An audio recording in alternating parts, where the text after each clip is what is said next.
अगर हम नीट की तैयारी करें तो सबसे ज़्यादा इंपॉर्टेंट है टाइम मैनेजमेंट। अगर हम टाइम मैनेज नहीं कर पाएंगे बराबर से तो सारी ही चीज़ें धीरे धीरे करके लैग करती जाएंगी और हम उतना एफिशिएंट नहीं रह पाएंगे अपने काम में। हमें जो हमारा टाइम है उसको डिवाइड करना है स्मार्टली, ताकि हम जितने भी सारे सब्जेक्ट है उसको हम आसानी से कर पाए।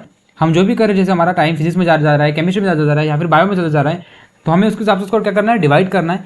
जो हमारे इजी टॉपिक है, जो हमें आते हैं, और जो हमारे वीक टॉपिक है, जो हमें नहीं आते, हमें उसको लेके चलना है अच्छे से, क्योंकि यहाँ पर सारी चीज़ टाइम का ही है। अगर हम टाइम का महत्व समझ लेते हैं तो हम हर चीज़ बराबर से कर सकते हैं, क्योंकि अभी आखिरी टाइम चल रहा है और बहुत सारे बच्चे क्या करते हैं, आखिरी टाइम में एकदम जान ला के एकदम प्रिपरेशन करते हैं और उनका अच्छे मार्क्स भी आ जाते हैं। तो हमें भी ऐसे करना है। अगर तुमने अभी तक बहुत सारी पढ़ाई की है लेकिन तुम आखिरी में लैग कर जाओगे तो तुम्हारे मार्क्स काफ़ी कम आ जाएंगे और तुम्हारी जितनी भी सारी तुमने मेहनत की थी उसका फ्रूट तुम्हें यहाँ पर नहीं दिखेगा और तुम्हारे मार्क्स भी कम आ जाएंगे। तो डेफिनेटली तुम्हारे यहाँ पर पैसे का भी नुकसान है, क्योंकि अगर तुमने कोचिंग वगैरह ज्वाइन किया होगा या फिर तुमने कितने भी पैसे लगाए होंगे अपनी नीट की प्रिपरेशन में, तो वो उसका भी नुकसान है। और सबसे ज़्यादा नुकसान यहाँ पर तुम्हारे टाइम का। तुमने अगर अभी तक अच्छी पढ़ाई की है तो तुम्हें भी छोड़ना नहीं चाहिए। और यहाँ पर तुम्हें क्या करना है, स्टडी ब्लॉक बना के तुम्हारा टाइम को क्या करना है, यूटिलाइज करना है। तुम्हें क्या करना है, मतलब एक टाइम लिमिट बना के उसके हिसाब से प्रैक्टिस करते जाना है। समझो तुम्हारे पास है फिजिक्स, केमिस्ट्री, बायोलॉजी, तो तुम्हें क्या करना है, इन तीनों सब्जेक्ट को डिवाइड करना है टाइम के अकॉर्डिंग। तुम्हें 3 घंटा देना है फिजिक्स में, 3 घंटा देना है केमिस्ट्री में और 3 घंटा देना है बायोलॉजी में। उसके हिसाब से तुम्हें क्या करना है, अपने ब्रेक भी डिसाइड कर लेना है। और ऐसा नहीं है कि तुम एक सब्जेक्ट पढ़ रहे हो तो तुम्हें वही पढ़ना है 3 घंटे लगातार। तुम क्या कर सकते हो, स्विच भी कर सकते हो। तुम अगर सब्जेक्ट में स्विच करोगे तो हो सकता है तुम थोड़ा ज्यादा एफिशिएंट रहो। तुम अगर स्विच करते रहोगे थोड़ा टाइम में तो तुम हो सकता है थोड़ा ज्यादा एफिशिएंट रहो, जिससे कि तुम्हारी पढ़ाई काफी अच्छी हो जाए।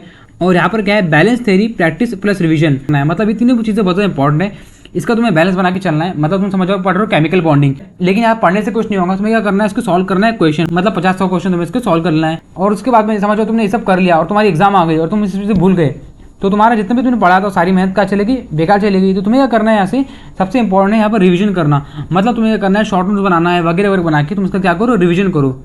और रिवीजन बनाने का एक फिक्स टाइम बना लो। समझो तुम रात में कर सकते हो रिवीजन, तो रात में कर लेना। तुम्हारे सबसे अपने अकॉर्डिंग तुम यहाँ पर टाइम बना सकते हो, लेकिन रिवीजन करना बहुत ज़्यादा इंपॉर्टेंट है। Prioritise weak area first. और यहाँ पर वीक एरिया के साथ साथ तुम्हें देखना है कोई एरिया हाई वेटेज वाला है कि नहीं।